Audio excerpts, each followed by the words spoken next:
Welcome, everyone. Good afternoon, and welcome to the College of Arts and Sciences and the UB Young Alumni Program's first ever Alumni Insights conversation, a new series that we have launched where we will be talking with UB experts, UB alumni experts, who are sharing their knowledge and information with fellow alumni, but then also current students as well. So welcome to all of you for the next hour. We will be speaking with Sean Huff, who is a financial advisor and expert, and also a graduate from the College of Arts and Sciences. And I think we will be having a really wonderful time. My name is Thomas MacArthur. I'm the Director of Constituent and Alumni Engagement within the College of Arts and Sciences, and very pleased to be bringing this program, this service, to all of our alumni around the globe.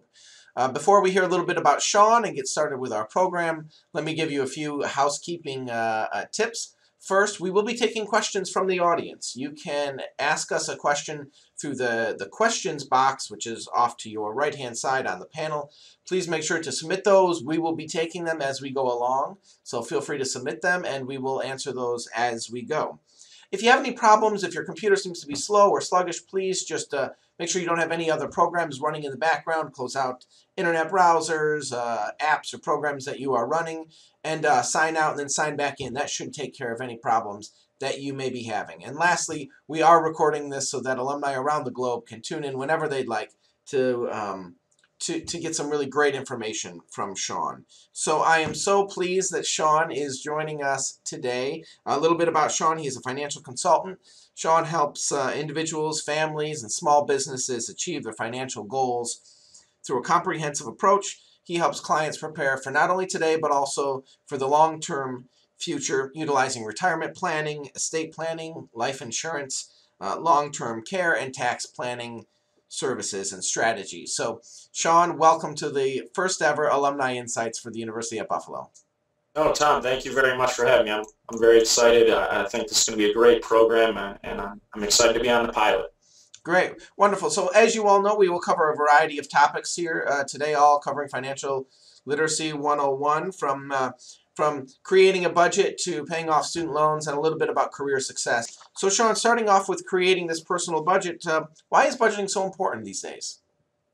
I think really it is the breach the topic of financial literacy. So everyone out there, whether it be college students, high school students, to alumni who have been graduated for a year to 20 years down the line, I think it's very important to know that obviously at the surface, what do we have coming into the household and what do we have going out?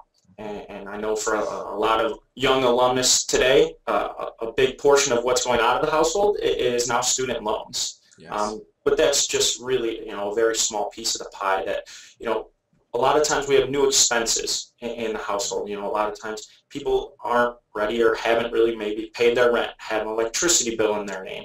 All these different things that young students or young alumnus haven't thought about. And it's important to really get all of these down on paper. Know that at the end of the month, this is what we're going to owe. And at the end of the day, this is what we need to make, or we need to make sure that we're making more than obviously we're spending. So really we want to make sure that ultimately we're not overspending. That's great. So what is one of the most effective ways to create a budget? I mean, right now there seems to be a plethora of tools out there, from apps to cell phones to Excel documents and mint.com websites. What do you recommend? Really, I think it comes down to the individual, right? So, I remember, in my college days, I was using Excel. You had you had your rent, you had your school bills, and that's great. You can put a lot of fancy colors in it, and you let you know when you're in the red or you're in the black, and hopefully, you're in the black more than the red. Mm-hmm. But at the end of the day, there is so much technology out there. Great resources like you mentioned, mint.com, that you can go out there and use, connect it to your bank accounts, connect it to your school loans. It really puts your entire financial picture right in front of you, and then creating a budget off of that. So knowing that this is what I have coming in, and also these are my bills. Here's exactly how much it's going to be. There's pie charts or bar charts, and really it shows you that this is where your dollars are being allocated, and knowing that really at the end of the day, everything is tracked for you. Why not use a system like that? Certainly. Well, you did mention your rent and a few other major expenses, what are some of the major things that people do not usually account for? I mean, I could think rent would be certainly a big factor, food, general expenses, but what are some of those things that people don't plan for? I think one of the biggest ones, and first and foremost, is savings. So, we know that, again, here are our bills, here's how much we're making, and then a lot of times, that extra is, a night out on the town. It's dinner with friends. But not enough people are allocating actual savings into their budget, knowing that, we're going to need to, and I know we're going to talk about it shortly, but we're going to need to build up that emergency fund. What are we saving for maybe a first home? Are we saving for retirement? Are we saving for other big goals out there? And I think that's definitely one of the biggest things that people don't think about when creating a budget. Another big one would just be, your incidental costs. What happens if something comes up? Are we allocating a little extra to, maybe some different categories, whether they be specific, as specific as saying, maybe we're going to put $20 extra towards gas this month because I'm going to be driving a little more for work. And are we really creating, that flexibility in our budget to make sure that we can, maybe allocate dollars differently? Here's an interesting question. I've at times seen people, recommend a certain percentage of your income that you should spend on housing versus, traditional expenses versus savings. Do you have kind of an estimated you should spend X amount, X percentage on blank, blank, and blank? Really, again, it comes down to the person, so I'm not huge on general rules of thumb. Okay. But at the end of the day, is someone going to want to have a very nice house, but they're not going to go out and spend a lot of money on their car and going out to dinner every night? They can spend a little bit more on, on their rent or their mortgage. Whereas someone that maybe doesn't care as much about their mortgage or their car, but really likes to go out on the town and, does like to eat dinner out every night, it really comes down to the individual and really seeing that, this is how much I can spend in this area. This is how much I can spend in this area, and making sure that, everything is actually fitting together. And like I said, it really comes down to the individual. Okay, that's great. So you did mention kind of needs versus wants and living within your means, which I think in today's society where we are all in a who has more, who has the best new gadget that is out, who is trying to keep up with each other. How do you make sure your needs and your wants are realistic based on your current lifestyle? I think you really need to, take a look at, within yourself first off. Are you someone that needs to keep up with the Joneses at all times? Do you need the latest and greatest technology? Do you need a new phone every year? And really see that, unfortunately today in American society, all of our wants really feel like needs. Unfortunately, because we are, trying to keep up with the Joneses. But really taking a look at, what do you truly need? You need shelter, you need food, you need, protection, you need clothes. You truly need these things. And then looking over and above that, what do we want? And truly are our wants realistic? Do we have an income that supports those wants? Or is it something that we need to work for and, increase our income over time? And as we're winding through our career path and making more and more money, that's when we can, fulfill all those wants. And at the end of the day, maybe if we sacrifice a little more early on, we really keep it just to those needs. A lot of those wants can then come sooner. Maybe they're just delayed a few years. Okay, here's somewhat of a personal question for you, but being a recent graduate yourself, what are some of the struggles that you found with evaluating needs versus wants? I mean, can you give us a little bit of a personal insight? Yeah, absolutely. Really, when I sat down and started my career and started to create the budget that I do have, I allocated the dollars that were for needs, and my needs were, pay my rent, pay my bills, pay for my car insurance, all those different things you have out there. But then my needs also included a savings and creating that emergency fund, and then on top of that, saving for retirement down the line. saving for a first home. Really, those felt like my needs. They still feel like my needs, and those are the things I want to save for. But over and above that, of course, everyone has wants. I have wants. I do, like going out and getting dinner with friends, going to the movies, all these different things, but making sure that all of my true needs and all the things that I want to cover and save for in the future are covered ultimately before I go out and I do all those, extra things on top of it. Okay, so can you give us some guidelines of what we should think about when we are trying to live within our means? Really, I think it's almost different for everyone. Okay. So, again, going back to, how much we're spending and making sure that we're not overspending.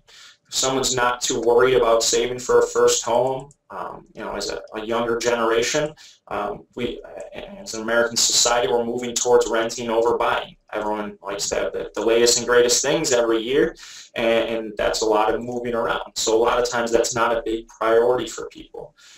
But really taking a look at, what do I, truly want above my needs, and ultimately seeing that, personally the guidelines I've set for myself, and of course, like I said, they're different for everyone, but knowing that, you do have to be able to save.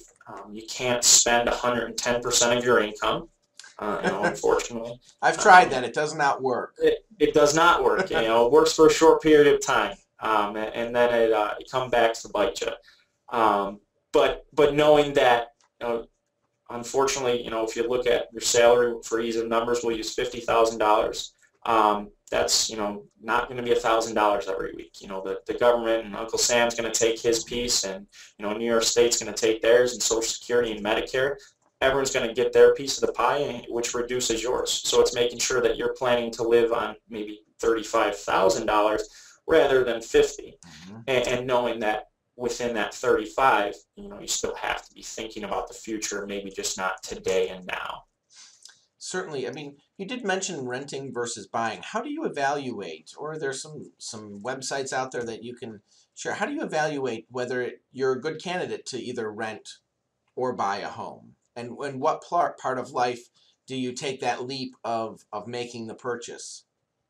Right, and I think for newer graduates in their early 20s, a lot of times they been living in dorms, they've been living in apartments, and a lot of times that's just what feels right.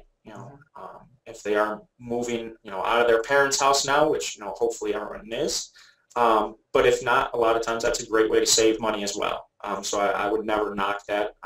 A lot of times that's definitely the smarter decision, not necessarily always the one that graduates want to do. Right. But really, it comes down to the individual. Are you someone that wants to move every year? Do you plan to travel a lot? And what I mean by that is, maybe you graduated from UB and you're going to have a job here for a year, but you see yourself moving, in a year to Dallas, Texas. Probably not the best idea to buy a home.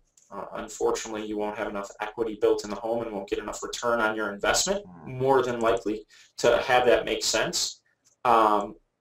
But again, then once you do start to get settled down and you move through your 20s and maybe your 30s and you see yourself, this is where I want to plant my roots. This is truly where I want to be. For a lot of people, it does start to make more sense to ultimately buy a home, to start making the investment in their future. And truly, a lot of times that's what you have to look at it as, it is a very large investment.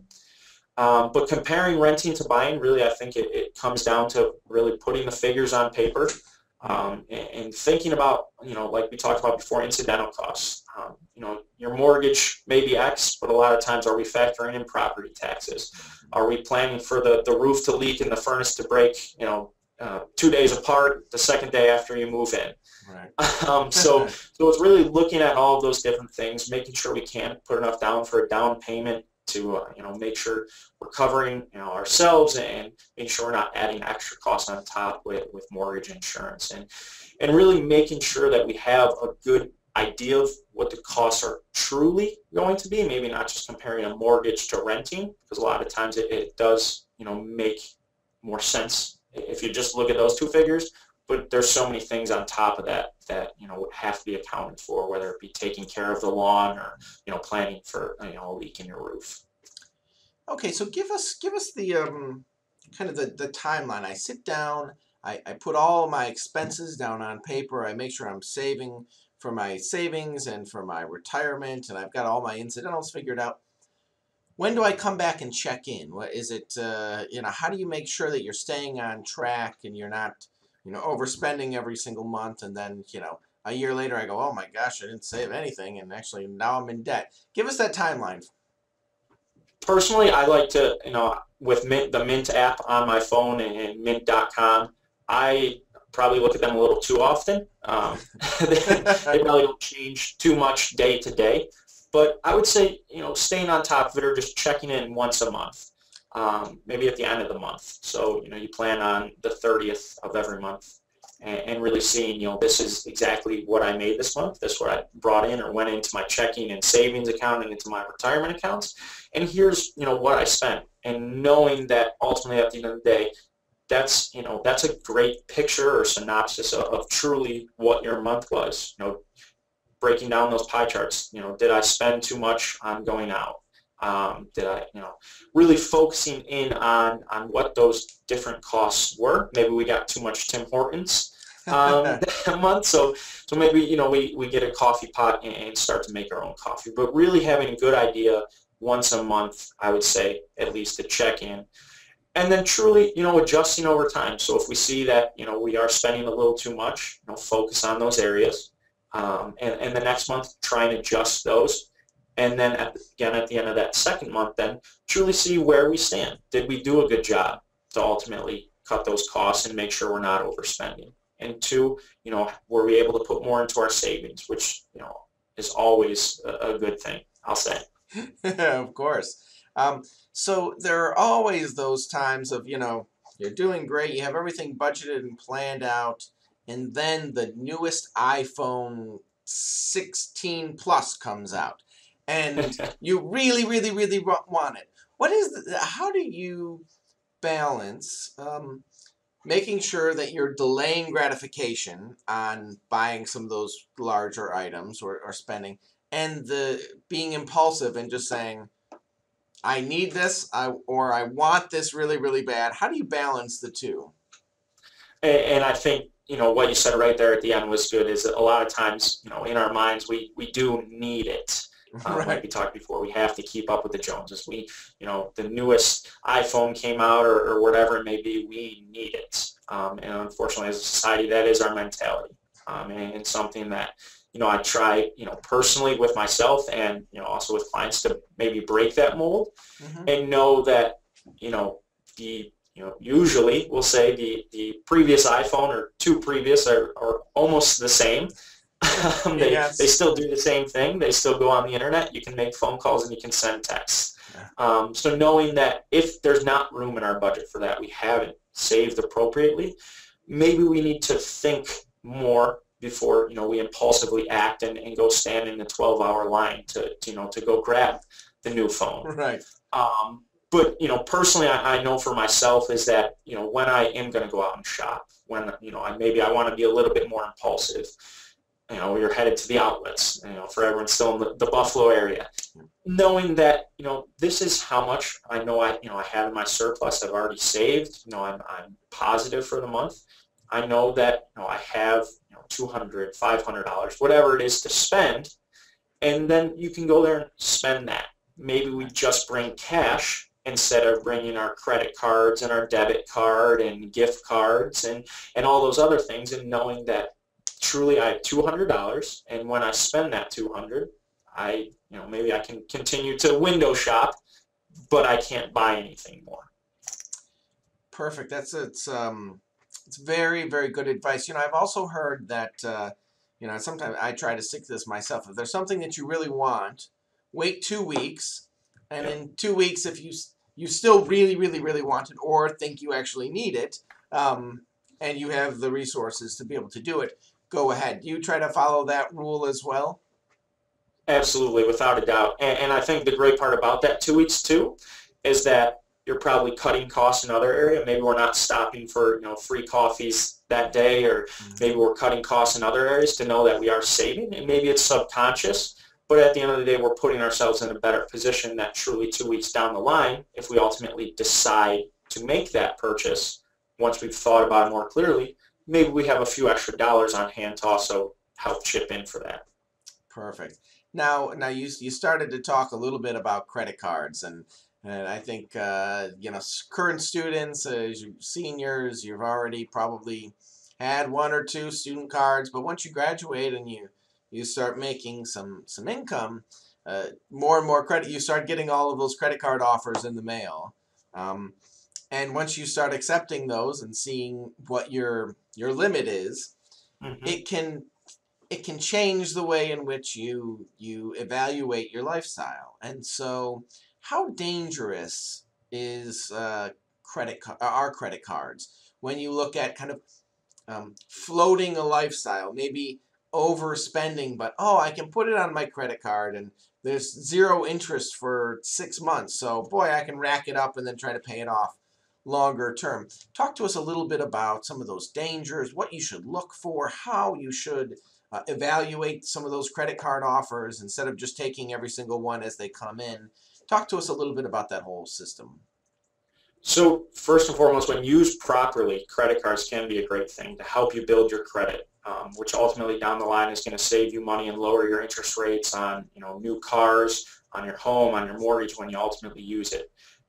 On the flip side of that, when they're used irresponsibly, they're unfortunately probably one of the worst things you can have out there.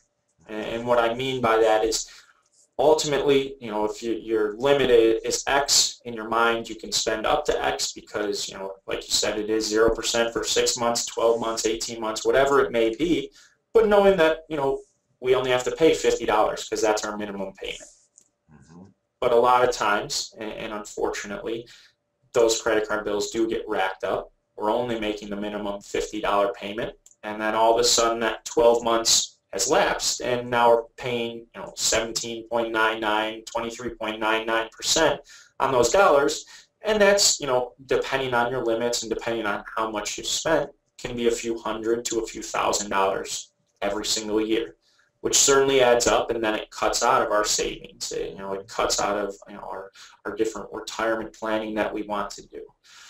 So knowing that, we do have that limit out there and really focusing in on ultimately, yes, I do have it out there, and it can be a very good thing. Sometimes there is emergencies, and we'll say early on if that emergency fund isn't built up, it can help to know that, we're put in a very bad spot and we have something to help us. But that's what they should be used for, is to help us maybe build our credit score, but used responsibly at the same time. And unfortunately, as Americans, because we need the newest and the latest and greatest, those things technically are at the end of the day are purchased by swiping your card rather than with our hard-earned savings. So that's good. It's really just great advice. Everyone talks, and you've mentioned this several times, about an emergency fund. And I remember when I had just graduated and was in graduate school, the last thing on my mind was retirement and savings. It was a night out on the town, or how am I going to eat this week and make sure I pay all the essential bills. Talk to us about how important an emergency fund is and how you get there. I've heard you should have 6 months of your living expenses saved up, or 8 months, or a year. And at times that can seem daunting. I mean, if you're paycheck to paycheck, how on earth am I ever going to get to a point where I have 8 months or a year saved? Tell us how to kind of maybe break it down in smaller goals to accomplish and achieve, and then long term you get to that point. Sure. So what I generally recommend, so talked about general rules of thumb before, is somewhere between 3 and 6 months. So maybe if we are living paycheck to paycheck, ultimately we want to build that up to 6 months, and that seems a little bit harder and is quite a daunting task, we'll say. But really, I think that ties into our first two bullet points of budgeting and then ultimately living within your means. And knowing that, as one of your bills that you have to pay every month is the one to yourself. So, if you have all of your bills come out on the first of every single month, directly out of your checking, savings account, whatever it may be, knowing that, you should be paying yourself too. So allocating a certain percentage or a certain dollars that we know that at the end of the day, we're okay with putting this much into a savings account that we're not going to touch unless there is an emergency. So truly, it does come back to those 2 points, knowing that, maybe we are living paycheck to paycheck out of school, but ultimately we see all of our friends going out on the town, 4, 5, 6 nights a week.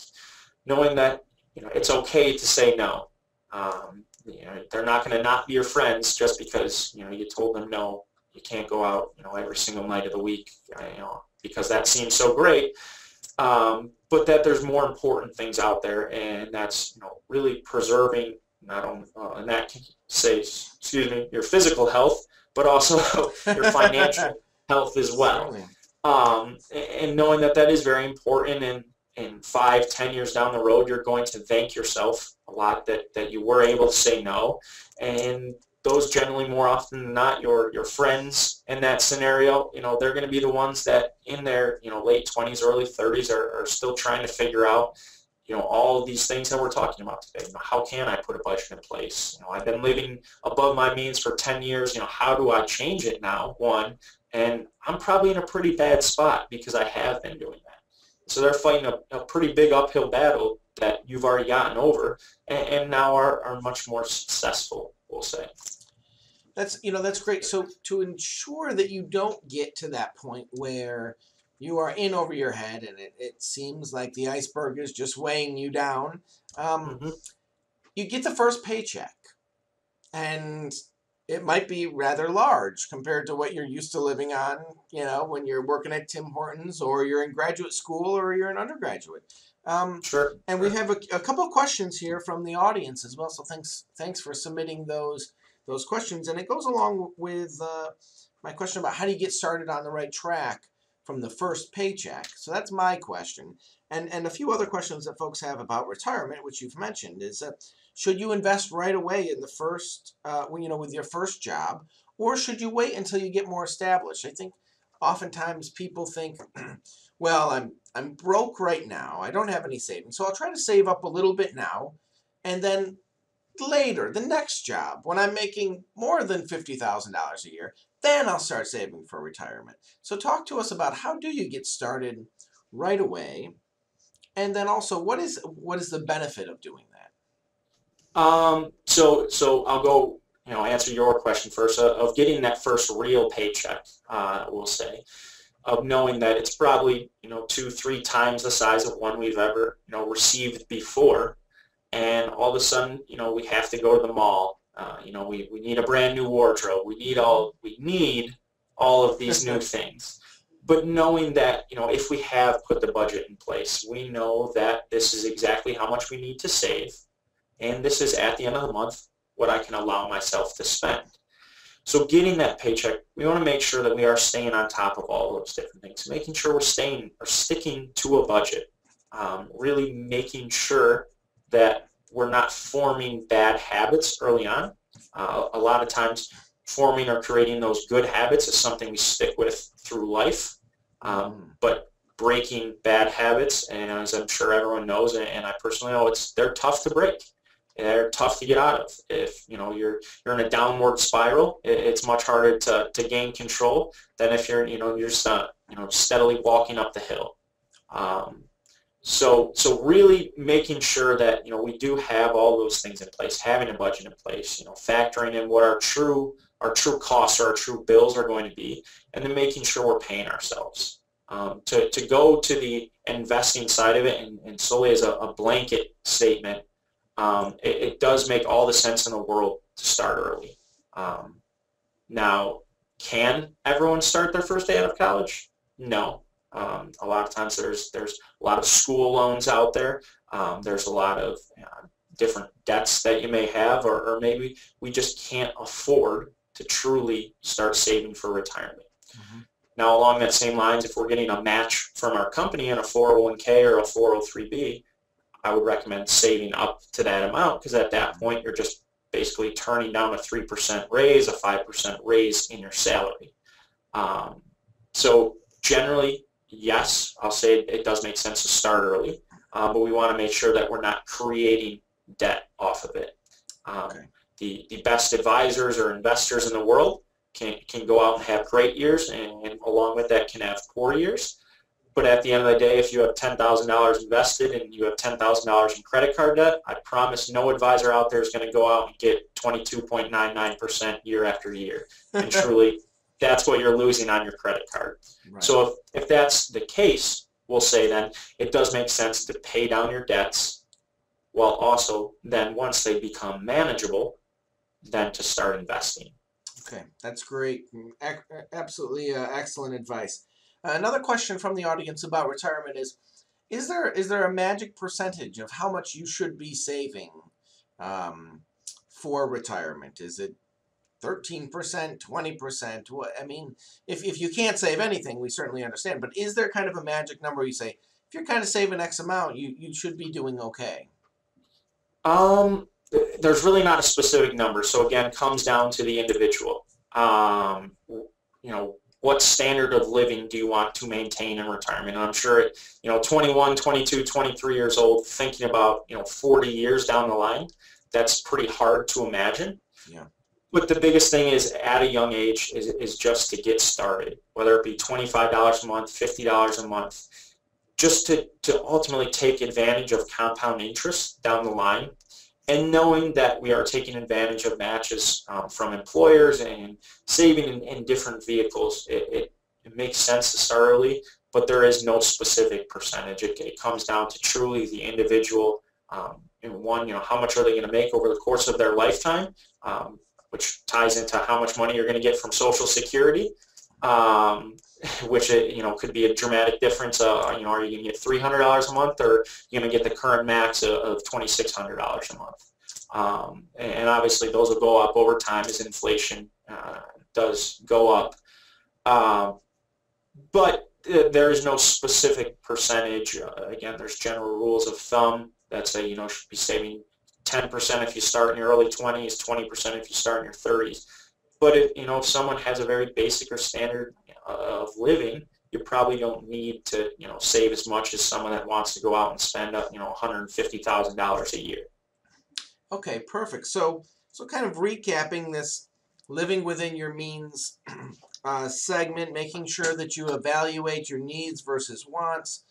Personally, take a really good hard look at yourself and what do you want out of life and where you see yourself going, setting those guidelines that you mentioned, making sure that you check in every single month and track where you are, what you're putting into your savings and retirement, where your credit card debts are, making sure that if you do have credit card debt, making sure you pay that off before you start investing, because as you said, even the best advisor is not going to get you 17.99% interest on a return. So paying down those credit cards, getting them to a manageable spot, and then starting to save for your emergency fund and retirement, looking at investments.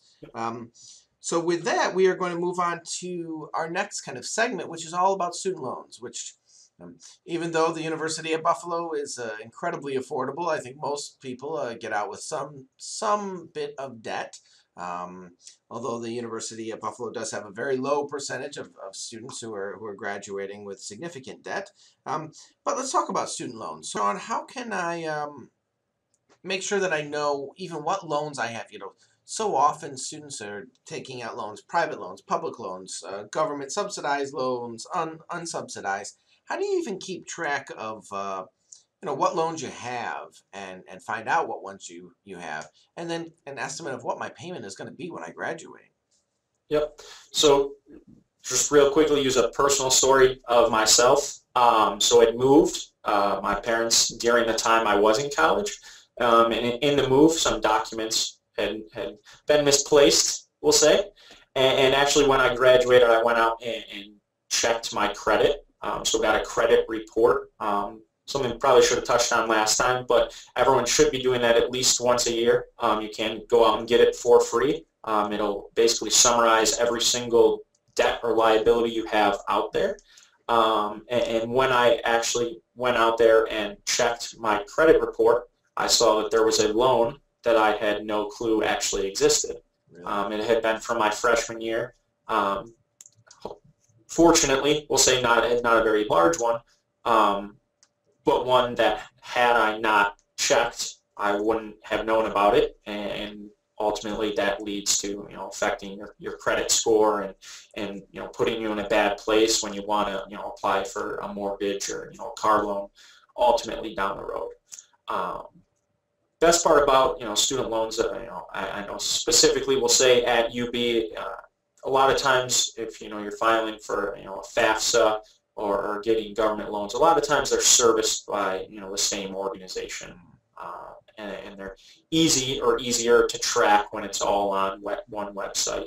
And that's another great part about technology nowadays is that everything is online.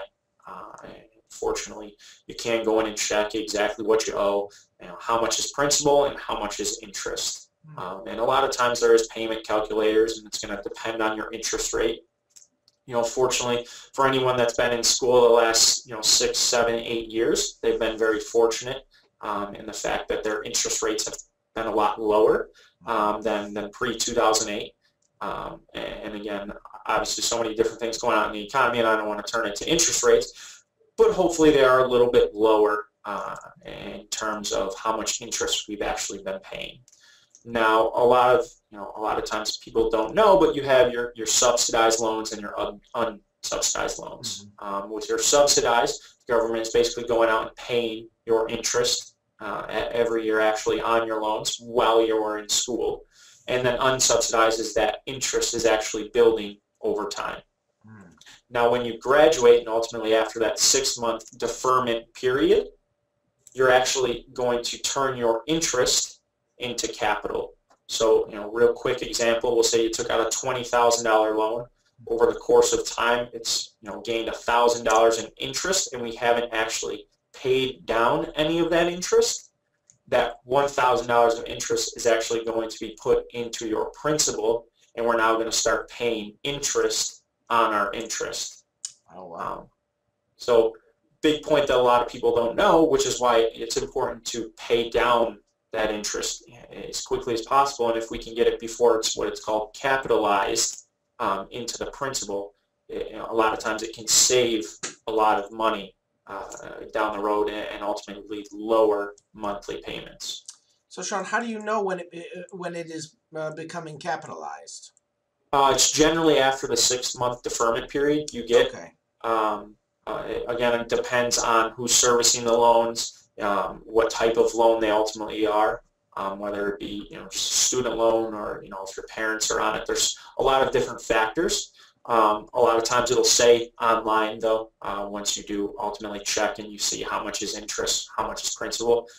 If it doesn't though, you could always reach out to the company, and they should pretty easily be able to tell you ultimately when your interest is going to capitalize. Okay, you did mention, checking your credit score. Do you have a website that you recommend for people to go and check? I believe the website's annualcreditreport.com. So it's going to give you your credit report, not your credit score. Okay. So it's not going to give you, the 3-digit number, but you can check in with all 3 of the different credit bureaus, and it's truly going to give you an idea of, how am I doing? It's going to show you, have you made payments on time? Have you missed payments? What liabilities do you have out there? Have you been making the minimum monthly payment, or have you been paying more? And truly give you a good picture of what you have going on financially, we'll say, in the household.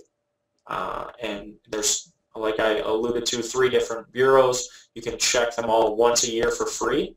So I know personally for myself, I check them, each one of them, once every 4 months, just to make sure I'm staying on top of everything. Good thing to do on the same day that you're checking your budget. Just make sure you put it on the agenda for every 4th month. That's great, perfect. A question about consolidation of your student loans. Does that make sense? Yes and no. So again, it comes down to the individual. If you can consolidate your student loans, that you're paying 6, 7, 8, 9%. Excuse me, consolidate them all down to 3 or 4%. A lot of times it makes all the sense in the world. I know I saw recently that someone had tried to take out a personal loan because it was at a lower interest rate, between 1 and 2%, that had enough principal to ultimately just completely take out their student loans, which were at a little bit higher of a percentage. But then there's other things that you have to tie in, which unfortunately a lot of people aren't thinking about. But if something were to happen to you, the proverbial bus comes and takes you out, unfortunately. A lot of times student loans will be wiped out, personal loans will not. Okay.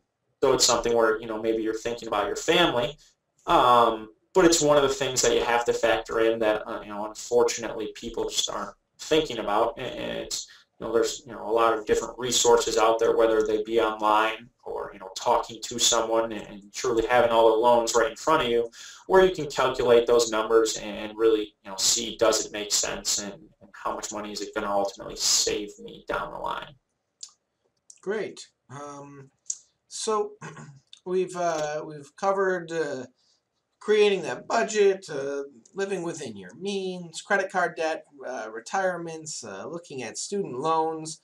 Now we want to move a little bit towards your network and the career success, career opportunities, the struggles that exist. So folks, if you have questions, please make sure you send those in, and we'll continue to save a little bit of time at the end here for questions. But Sean, what are some of the important first steps that people should take down when they're looking at their careers? You just went through this process a few years ago, so you were a great person to speak on those challenges and the tips. So feel free to share.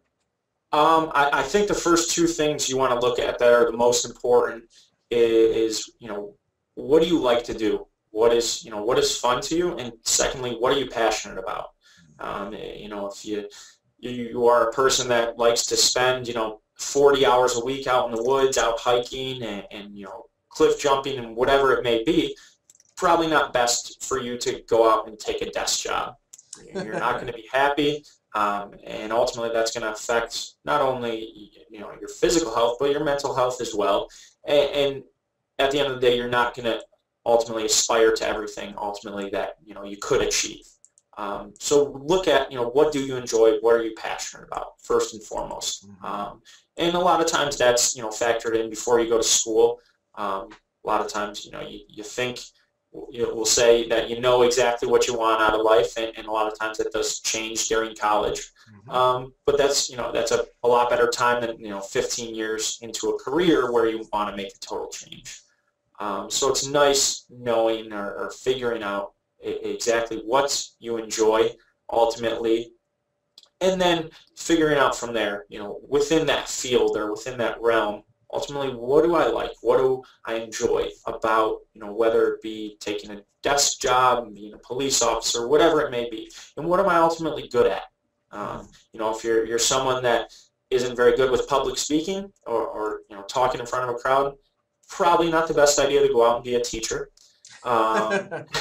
So really factoring in all the different skills that you have, factoring in what you like and what you're passionate about, I think is a very good start to your job search, or ultimately, finding the career that you're going to be in for the majority of your life.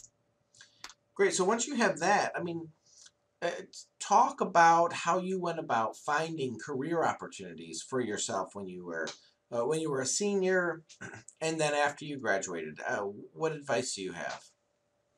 So UB has some great resources. They have, I know, BizLink and Bullseye, with just a million different career listings. You can break them down to major, what different field it is, education, engineering, business, whatever it may be.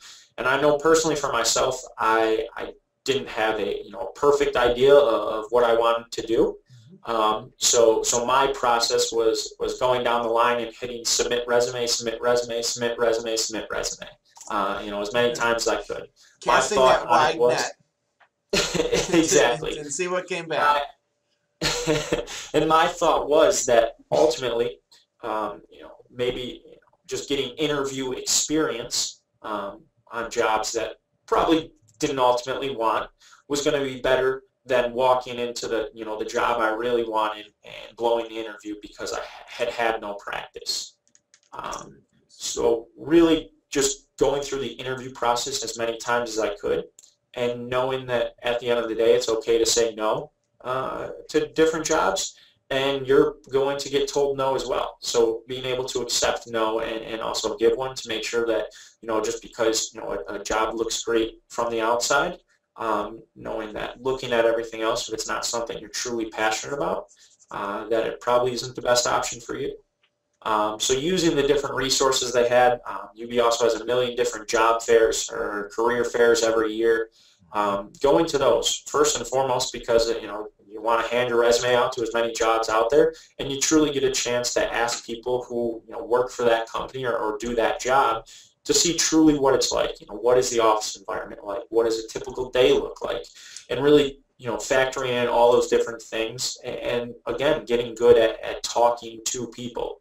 I can remember personally for myself, the first career fair I went to, I had a resume in my hand. I don't think they stopped shaking. I couldn't wait for the woman to take it out of my hand so I could put my hands back in my pocket. So knowing that and just really getting practice so that, when it is your time to step up to the plate and, it's the bottom of the ninth and it's that job you really want, that you are able to knock it out of the park and get the dream job, whatever it may be. It's very true. And, as you mentioned, the university, career offices do have, those mock interviews where, if you're a current student, a senior, or a young alumnus, you can take advantage of those opportunities to come in and practice with someone who is a professional, who can record you, and you can start seeing that, wow, gosh, I use my hands like this constantly, or I say like, or quite often. That's a great way, as you mentioned, to evaluate your skills, get some objective advice from someone who's an expert, and then be able to create a plan and work on those interviewing tips. Do you have personal tips that you'd like to share about interviews and do's and don'ts? I would think the biggest do and don't is don't fly by the seat of your pants. I think that it is going out and using those different resources, using the mock interviews, maybe talking to different business professionals out there that whether they be aunts, uncles, maybe friends of parents, parents of friends, and really getting to dig into their minds, in their experience with not only interviewing maybe for their careers, but also interviewing other people. What are things that they've seen or noticed that have been the most effective to ultimately get that job?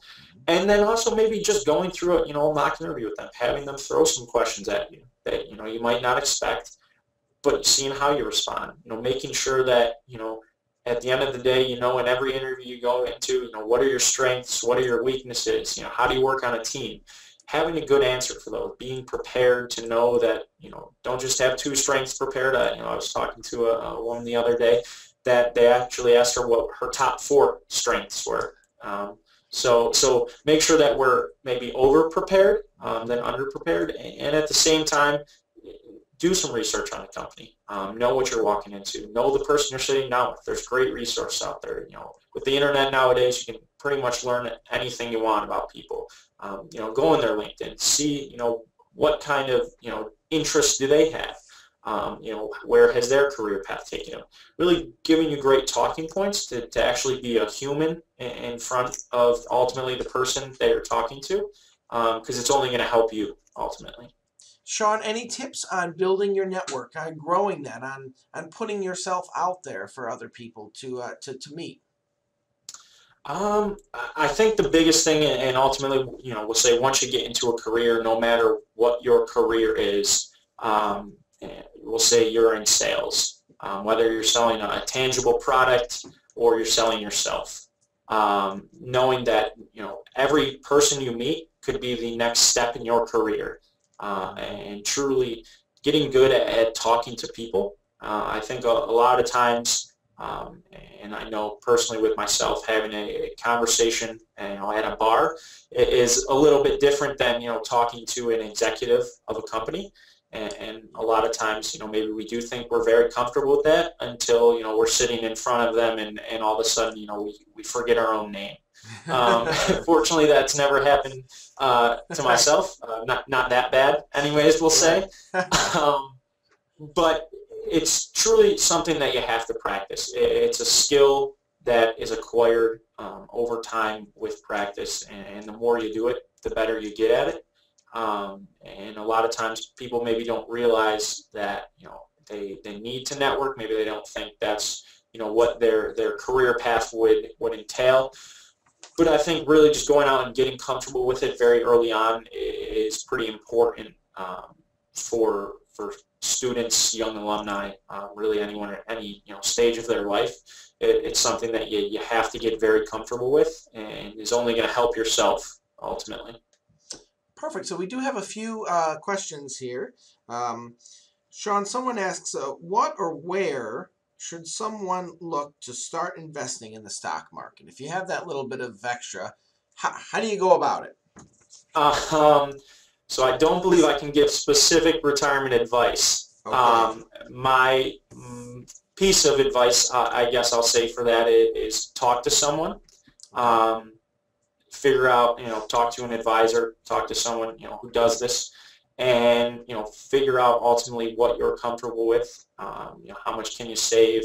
What level of risk are you comfortable undertaking or taking on, and, moving on from there. But as a blanket statement, I truly think it comes down to the individual and what they're comfortable with and ultimately able to do, and factor in a million other things, tax situations and incomes, and it's a very complex and deep process that should go into that. I think if I just answered the question with, oh, you should look at this because you're probably a young alumni or starting in school, I'd be doing a disservice to not only that person but to everyone on the web chat.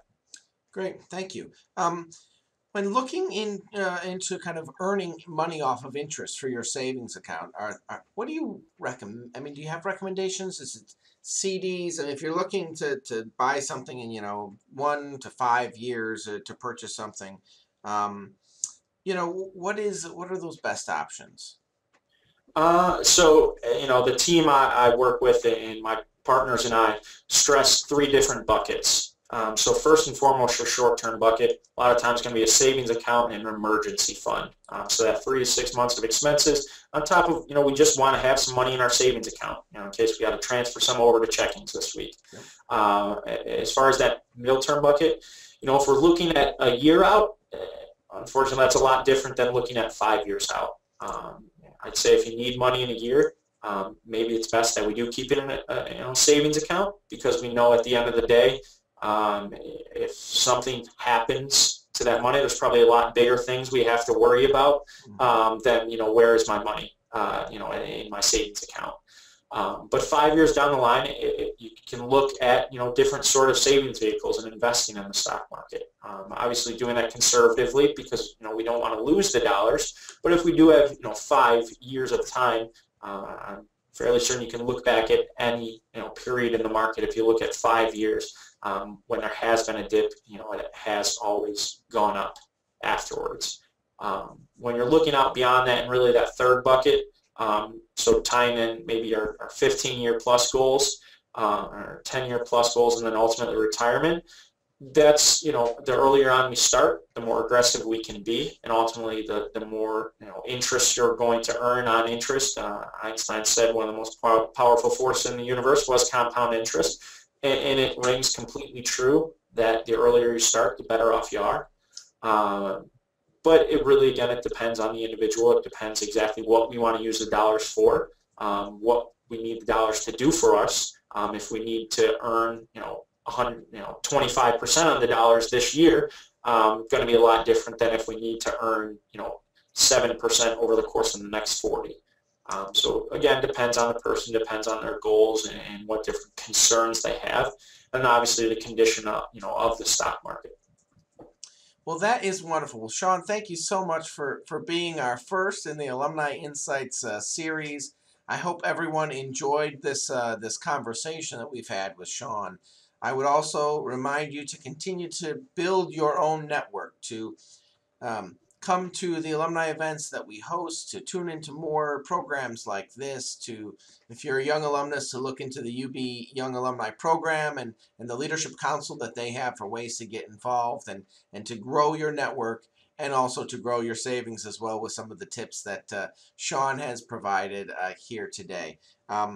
Please make sure you follow us on Twitter at UBCAS and check out our website, cas.buffalo.edu. We will post the video of this, so share it with your friends and colleagues, and lots of good advice here. And then we will also have more of these coming up in November and then throughout the future. So Sean, thanks so much for spending some time with us today, sharing your advice, your expertise. I know this is very, very informative. So thanks so much. We look forward to seeing you all back here at our next Alumni Insights panel or at an alumni event in your town or city. Thanks so much, everyone. Take care.